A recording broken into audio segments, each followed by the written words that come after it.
welcome to my channel. In today's episode, we're going to be talking about an interesting topic: authenticity as a spiritual practice. Recently, I have been thinking a lot about what it means to be authentic, what authenticity means, and I realized that on today's world, we get so much information. We get so much influence from different topics, different perspectives, different lifestyles. So it's kind of hard to understand who we are, who are our true authentic self. And more research about it and more I read about it, I felt like finding your own authenticity and being authentic to yourself, it is a spiritual path. Because if you think about spirituality as a journey that we go through in this earth, just to learn more about ourselves, who we truly are, why we are here, is there any type of conscience above us that regulates everything or help us? Is there spiritual guides? So all those questions bring us to understand that it's something more than just us living normal daily life. There is a meaning behind all that.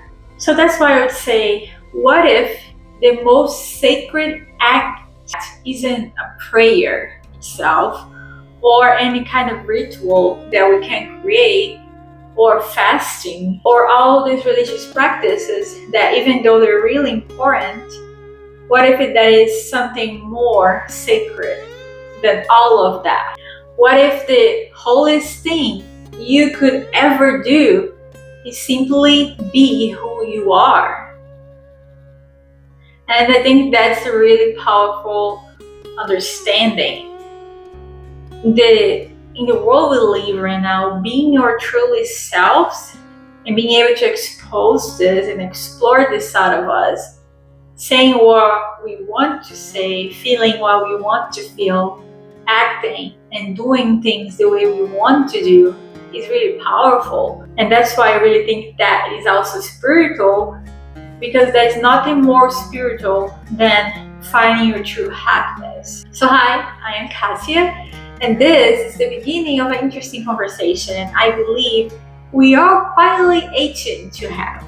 It's a type of conversation that doesn't require a temple or a label or a spiritual guru. It's just basically a willingness to come home to your own skin. I don't know about you, but I always keep thinking, what's the place that makes me more comfortable? Sometimes your own home can be really comfortable, sometimes cannot. Sometimes living with people that doesn't help you to make it, that doesn't help you to feel so safe. So there is nothing more safe than being with yourself and being comfortable being with yourself, being comfortable with your thoughts, being comfortable with the life you're having, with your emotions. So understanding your own skin and understanding what can make you feel happy when you are with yourself is one of the most powerful things we can do as human beings. So today, I want to explore this idea of authenticity, not just as a personality or an aesthetic aspect of it, but actually as an spiritual practice. Because truly, deep down, I believe that the soul doesn't seek any type of perfection, it just seeks the truth. And that is not such a absolute truth that matches everybody and every single person in the earth. And I think the truth is individual. You have your own truth. You have the truth that motivates and inspires your own soul. And you being able to understand that and realize what is true for you, that will bring your authentic self. In the world we live right now, being authentic is almost a rebellion act. And being authentic can inspire other people to also try to learn about themselves and be their authentic selves. So that's why I would like to start this video asking, What does it mean to be authentic? And as I told you guys, I am a big fan of literature. So I thought about making this video and asking those questions through literature. So the first one I would like to think about is the Brené Brown in the book The Gifts of Imperfection, where she would say, open quote, "Authenticity is the daily practice of letting go of who we think we are supposed to be and embracing who we are."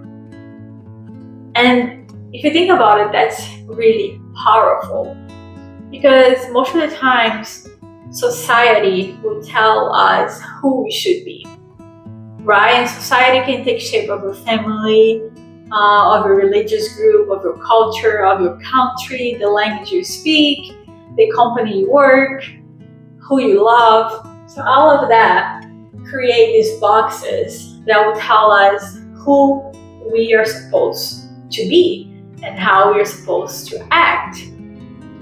So what if authenticity means not hearing any of those exterior voices that tells you who you are and who you want to be and who you should be, to embrace who you truly are?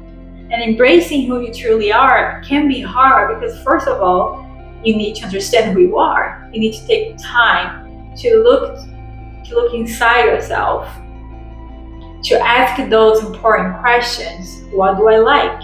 What I don't like? What are my dreams? What I wanted to do with my life?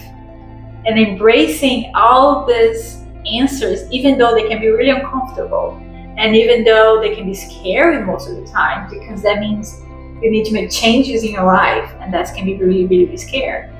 But embracing this truth can bring you freedom, can at least help you to live more authentically. And most important, this is not a one-time revelation, and it's also not a personality quiz result. It's more like a daily practice, and sometimes can get messy, can be tender, and can be inconvenient. But I think Brené, the writer, she's trying to remind us that authenticity isn't just about self-expression, but it's also about courage. And it requires a lot of courage, because it's about risking rejection for the sake of just staying true to yourself.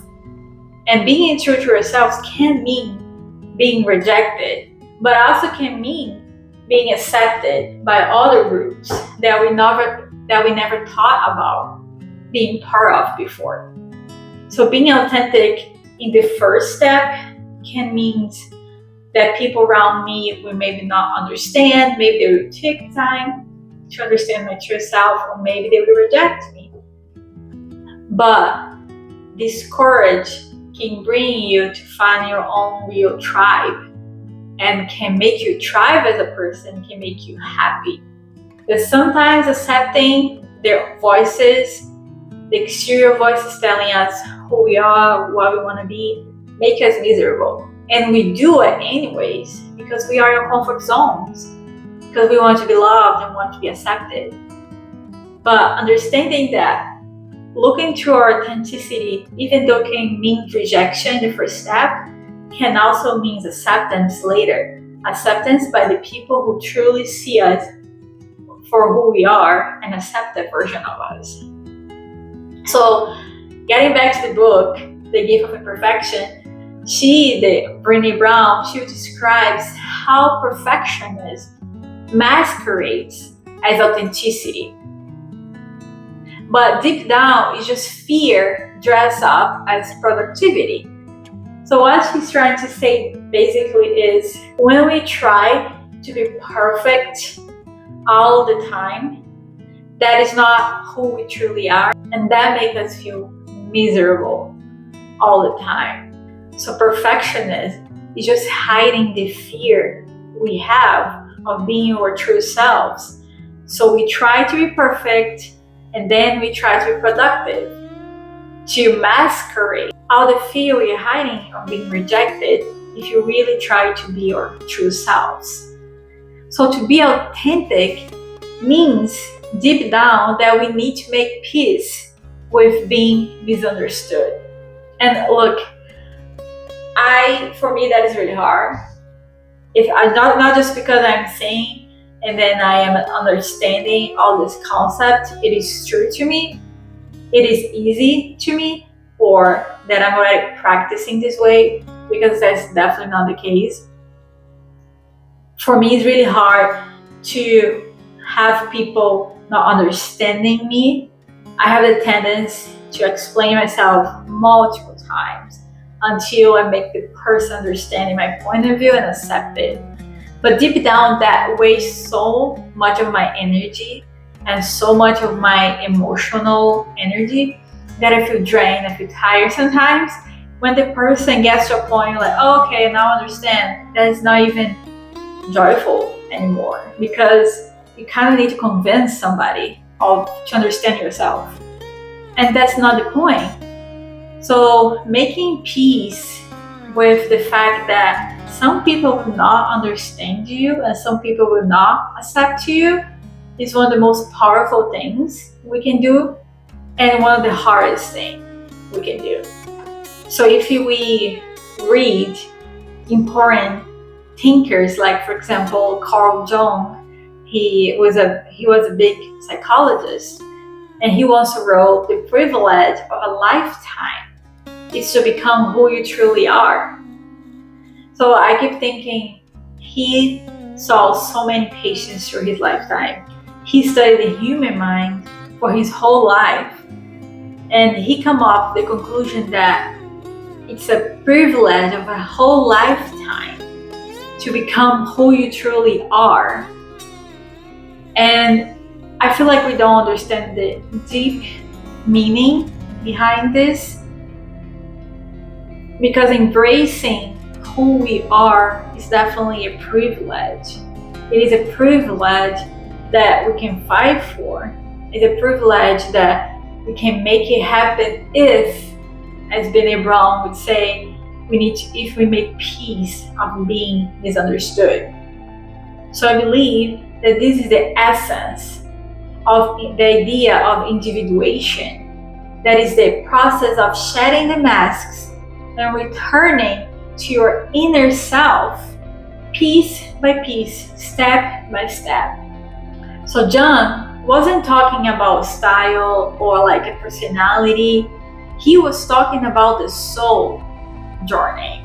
And that's the point where I think being authentic brings us to think about a spiritual practice.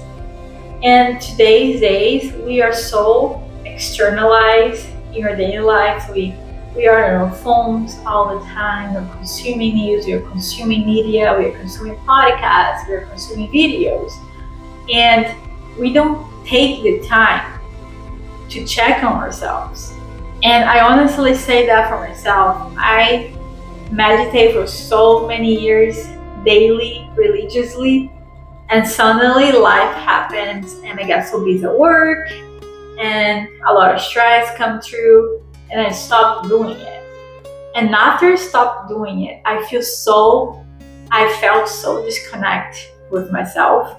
I felt so disconnected of who I was and what I really enjoy in life. I was completely automatic mode, going through life routine by routine, doing the same thing the same way over and over and over again, to a point that I had fear of stopping to meditate and understand my own thoughts, because I was like, I don't want to know my thoughts because I wasn't happy. And you realizing that can be scary, but also can be really, really powerful. So it is a soul journey, because it is about what you're hiding inside your own self. It's not about what you see outside. It's not about the movies you watch. That is all important, and it's not saying that we need to stop doing that, but it's also including in your routine the time to be with yourself. Because if you don't know who you are, how other people around you will truly know you. If all your acts, all your emotions, all your reactions are fake, how do you know if people around you, how do we know, including myself, that people around us love us for who we truly are if we don't know who we are and if you're not acting the way we are? This descent into the self to reclaim what we abandoned, to be now accepted, it is a soul journey. And that's the heartbreak of authenticity. You often find it alone in a silence moment without any type of applause or any type of acceptance. It is a journey that we go alone. It is a journey that we go in silence. And we are not used to it. We don't know how to be alone anymore. We don't know how to be with ourselves anymore. Most of the times we're surrounded by people because we cannot deal with the fact that I don't like who I am, or I don't like the life I'm having, or I don't know what I like, so I don't want to face it. So we have the tendency to put a lot of people around us, a lot of noise, a lot of masquerades, to help us to avoid the moment of silence. But that's essential.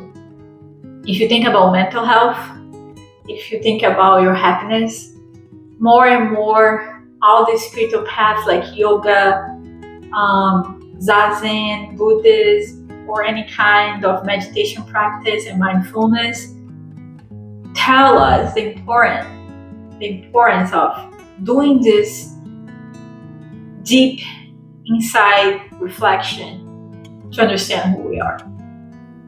So that brings us to the second part of this video that I really want to talk about. So why we would think that authenticity is something spiritual. And how I approach this is that I think if spirituality in its core, in its base and foundation, is a search for meaning, a reconnection with the invisible thread that bind all these things together. Be authentic is to align your outer life with your inner truth. And that alignment is something spiritual. It's the opposite of ego, which thrives only based on image, control, and performance.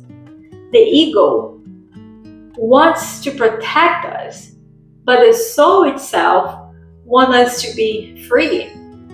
And most of the times, the ego wants to protect us from things the ego thinks is dangerous, because the ego feeds on fear.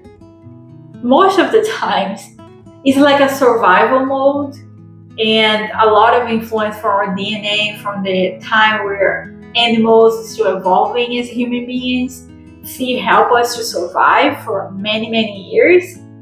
But most of the time, these fears are not real. And the ego wants to protect us, so they have all this fear. And if you let ego determine our lives or reactions or emotions, we are gonna live in jails. Because we are not be able to try anything new, we're not going to be able to risk, we're not going to be able to be vulnerable, because all those things are scary. To try something new is getting out of a comfort zone, and getting out of a comfort zone is something that makes us be scary. So the ego wants to protect us, but the soul, this conscious, sometimes that's another point. You can call soul, some people can call conscious. So this conscious that you have want you to be free. And recently I read a book that explored the idea of who we truly are. And the main question of the book was, who am I? Who am I? And they go through a lot of aspects to try to determine, who am I? Am I the thoughts I have? No, not really, because sometimes these thoughts just pop up in your head without your control. Sometimes you're feeling good, you're driving, and then you see something and this thought pop out in your head, but then you have the power to say, no, I don't agree with this thought, I'm gonna go in the other direction and another thought comes. So you're not your thought. Thought is something that comes to your brain, but something behind this thought has the power to accept it or deny it. So are we our emotions? Not really, because most of our emotions can be fake emotions. For example, they use this scenario where somebody is at their home waiting for their girlfriend to message, and that was their anniversary and the girlfriend never messaged, and an hour passed, and then you have all these thoughts telling you, oh, this person doesn't love you, this person doesn't care about you, and then you start spiraling on all these thoughts.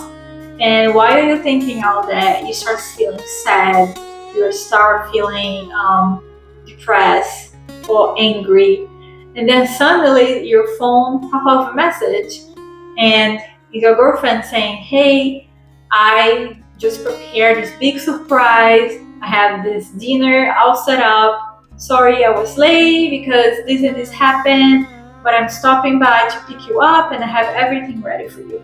And suddenly you feel happy, you feel excited, and you think she's the love of your life and nothing bad never happens. So all the thoughts change. So who you are you those thoughts and feelings? Or are you the conscious behind all of that, experiencing these thoughts and feelings? And I think this is a really powerful metaphor and a way of understanding who we are. We are this conscious, or souls. They are in earth having these experiences, feeling fears, excitement, depression, happiness, different thoughts all at the same time. But the point is, our ego, that's Kasia, for example. So Kasia is the label that the world gave me, or myself gave me, to understand and navigate this life. But Kasia is my ego, and it's part of these thoughts and emotions and all these uncontrollable things. But my soul is this conscious behind my ego that have the power to stop my ego and say, hey, I don't think this is true, I don't think you're thinking straight, let's take a moment, let's breathe, let's analyze things. My conscious is the thing that say, oh, I'm feeling excited right now. Why am I feeling excited? What's the root cause of it? Oh, I'm feeling sad and depression. Why am I feeling like this? Is it conscious is the power that you have to interpret everything that you think and feel, and come up with a learning from all of that. So the soul, this conscious behind all this, want us to be free. Because for the soul, we are only having an experience. For the soul, all these emotions are learning moments, but they are not who we are. So that's why it's so different from the ego, because the ego wants us to believe that the emotion we have is who we are. And if we believe on that, we put ourselves in jails. We put ourselves in situations that is so hard to get out, and that make us so miserable. So another writer that talks about it, and it's pretty interesting, is Thomas Merton. And in this book, he has this passage where he says, before we can become who we are meant to be, we must let go of who we think we are supposed to be. He's talking about being who we are and letting go of who we're supposed to be. So in his memoir, The 7-Story Mountain, he's going to dictate his conversion not to Catholicism, but to the inner stillness. For him, it's a sacred surrender of ambition for exchanging it for presence. So thinking about that, we are exchanging ambition for presence. And presence is one of the most, I would say, like, it's a gold coin nowadays, because we are not present. Most of the times we're not present with our families, with our loved ones, at work, wherever we are. Because our brains, our mind, our thinking are processing so much information that we are with someone, we're talking to them, but our brains are thinking about things we need to do, tasks we need to complete it, people need to call. We're not present. The power of being present only comes with authenticity. The power of being present just happens when we sit in the current moment and pay attention to what is happening for the people who are around us, sharing and exchanging the moment, because that will give us their true selves and we are going to give them our true selves. So he speaks about walking away from the worldly success to find the self he had betrayed in the pursuit of this ambition. How many of us have lost ourselves? I many times lost myself, as I said before, when I stopped meditating. I completely lost myself. I was sad because I had no idea of what I really like to do, what was important to me. I was doing everything that was important, asked by society, making the money, being responsible, being an adult. But deep down, I completely forgot who I was. So I was living for ambition, right? Most of us, and I still am, because I still work, and most of the time still do things that I don't want to do because it's part of society, right?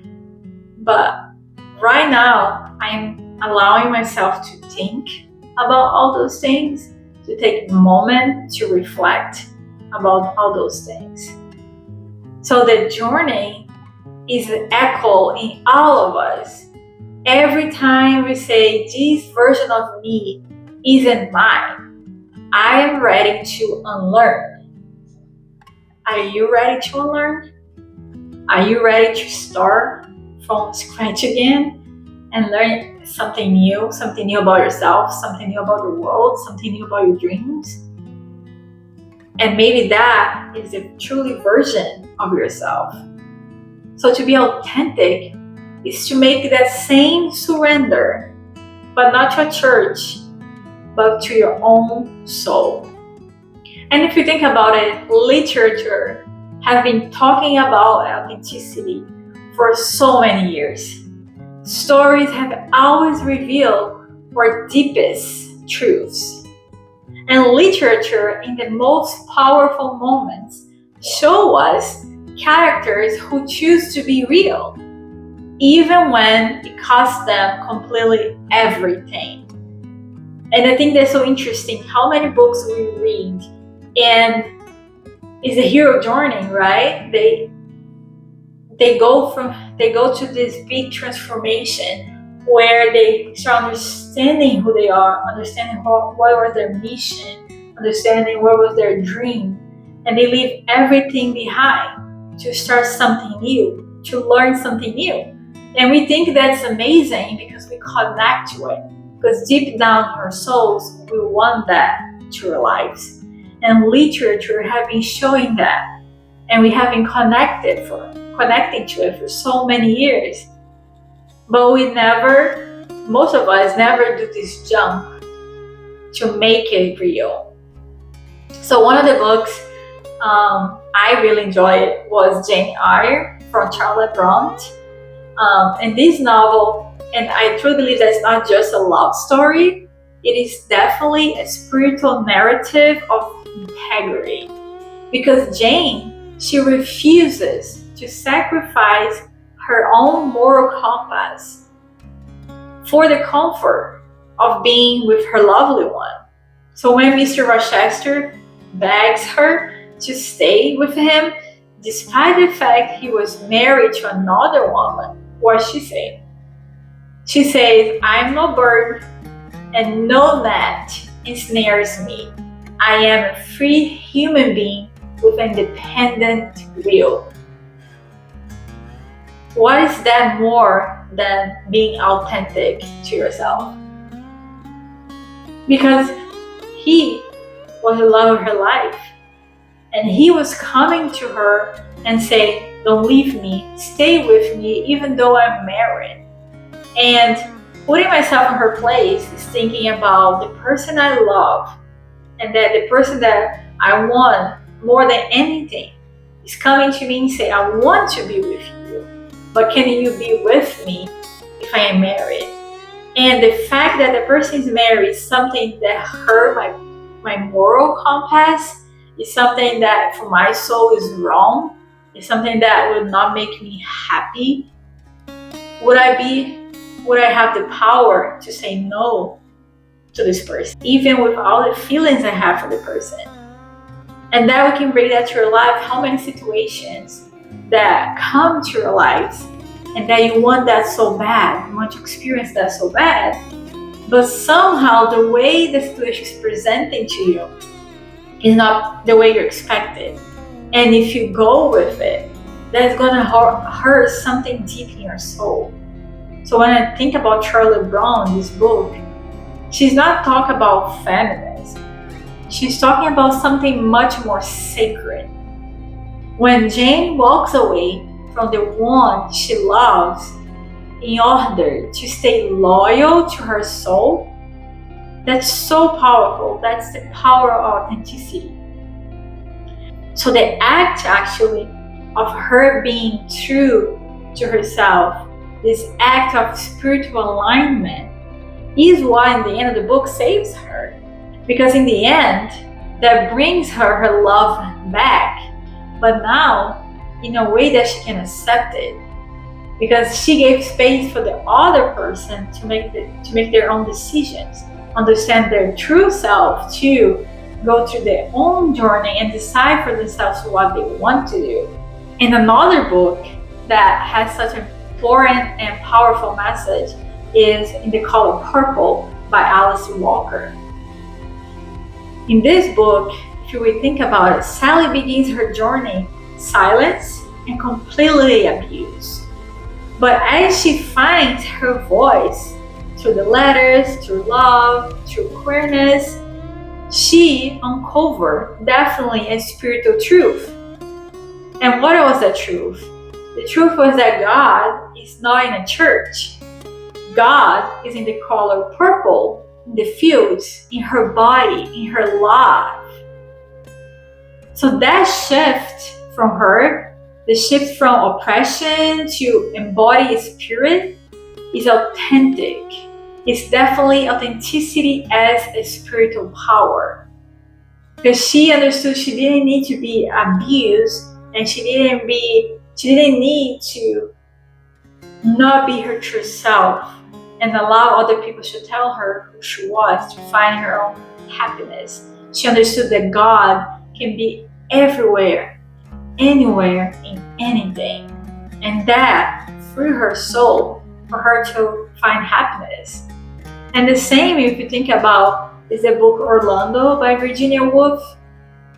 So in Orlando, we meet a character who completely lives for centuries and changed gender midway of this journey. So Orlando's journey is completely surreal, but also so poetic and deeply spiritual. What Virginia Woolf explored in this book is the idea that the soul is fluid, unbounded by identity. So authenticity for Virginia Woolf is not fixed. It's not something predetermined. It's not something you cannot change. But authenticity is a movement. It's an evolution. It's the fact of becoming something. And that's so interesting if you think about it, because we are constantly learning. We are constantly evolving. We are constantly discovering new things. Maybe if you look to yourself in your teenager times and you look to yourself now, you see how much you grow and how much you learn about life. And that definitely changes our conscious, changes how we interpret life. And that is movement, and that is fluid. And allowing ourselves to be fluid and allowing ourselves to change can also be life-changing. We don't need to, just because we decide to do certain college or do certain things, that means we need to do it for the rest of our lives. No. Maybe in a certain time of your life that makes a lot of sense, but for the person you are now, that doesn't make sense anymore. You're discovering new things, a new side of you. And that is being true to yourself by allowing you to understand that life is movement. And that was what Virginia Woolf was saying to Orlando. And that's a point where we start entering a little bit on the queerness way. Because for Orlando, his sexuality, his gender identity was something that he was discovering. So if you look at the book, The Phone Home by Alison Bechdel, that is her graphic memoir, she's going to start reflecting on her queer identity alongside her father's closet life and also suicide. So in her search for the truth in his memoir, it's so painful. But truth in the end becomes her liberation.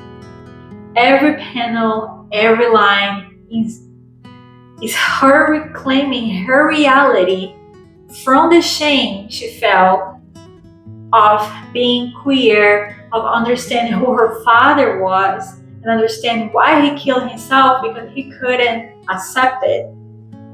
So the pain that all this understanding brought to her also meant for her to be free, because she didn't want it to end like her father.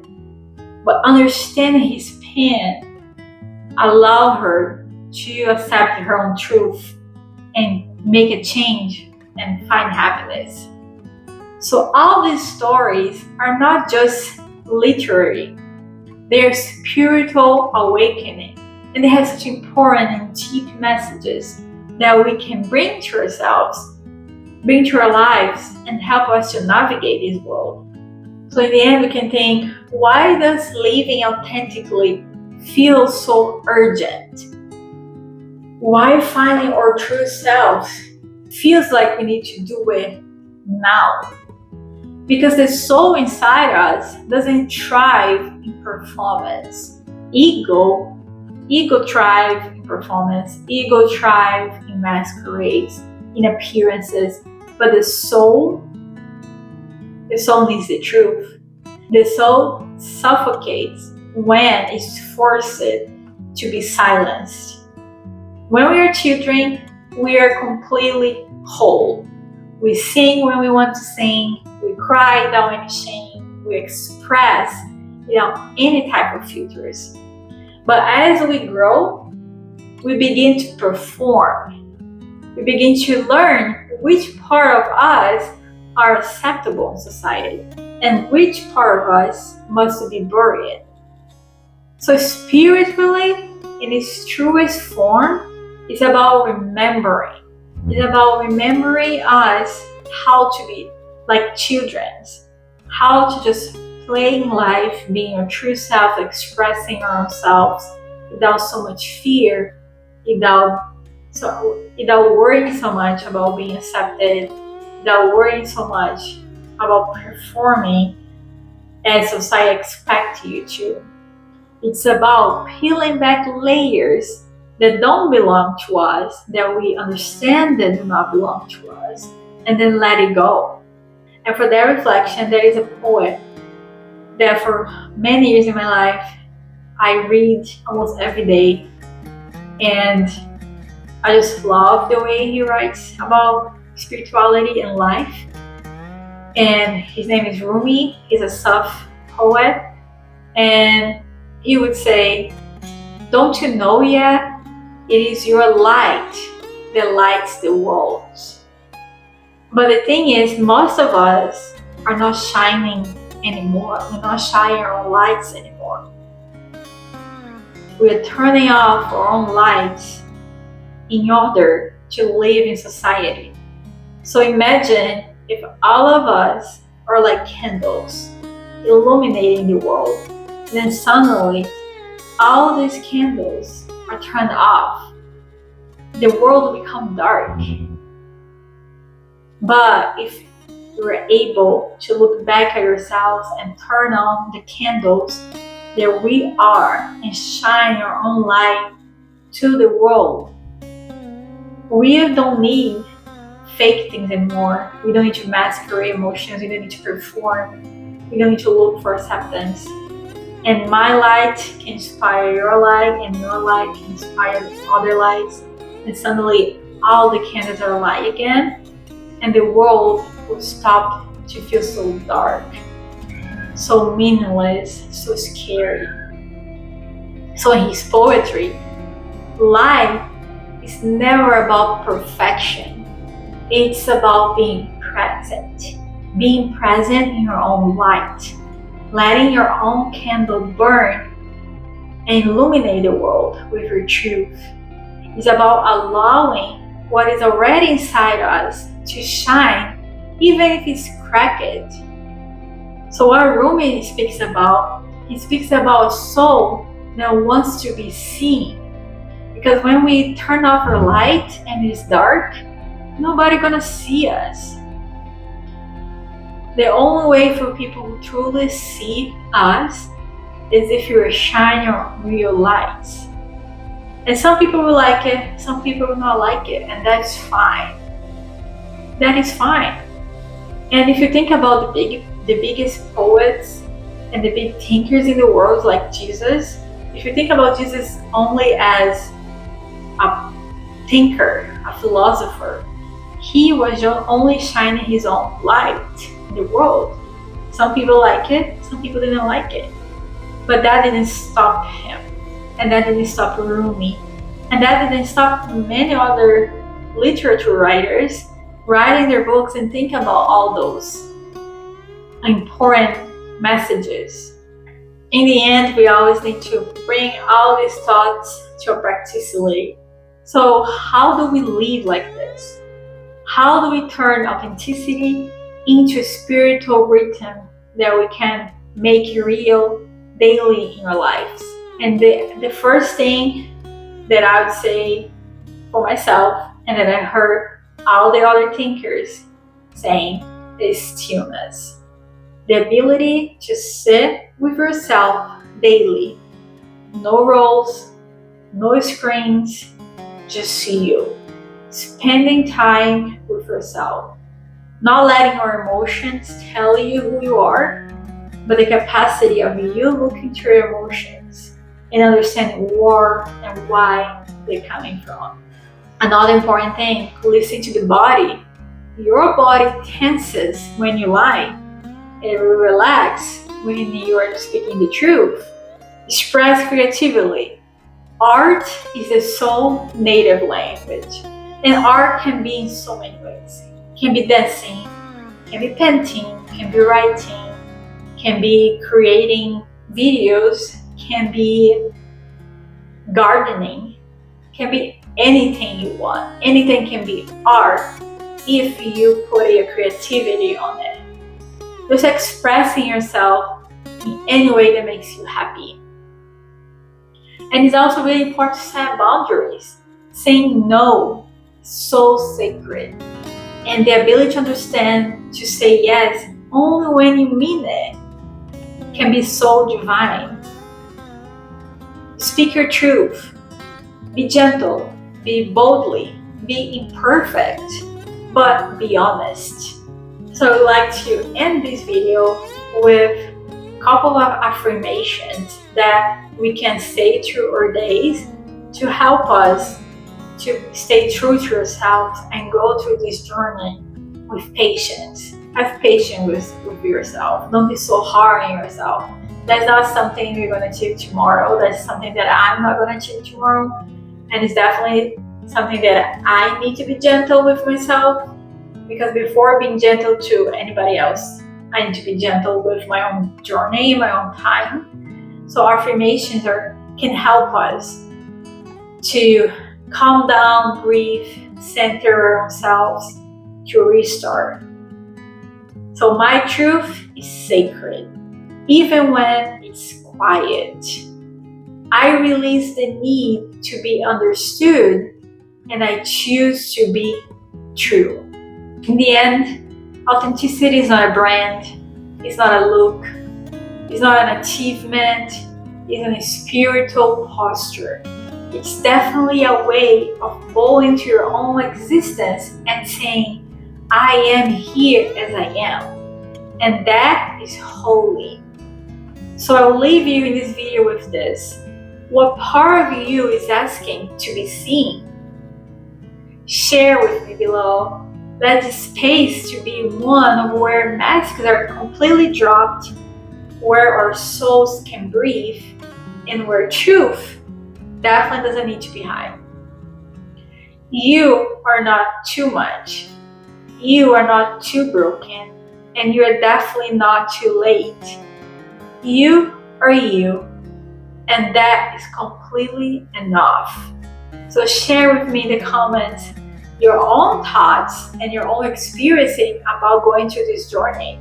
What is hard for you? What can you do in your daily life that makes your journey a little easier, and that makes your journey into yourself something you can do daily? I'll see you in the next one.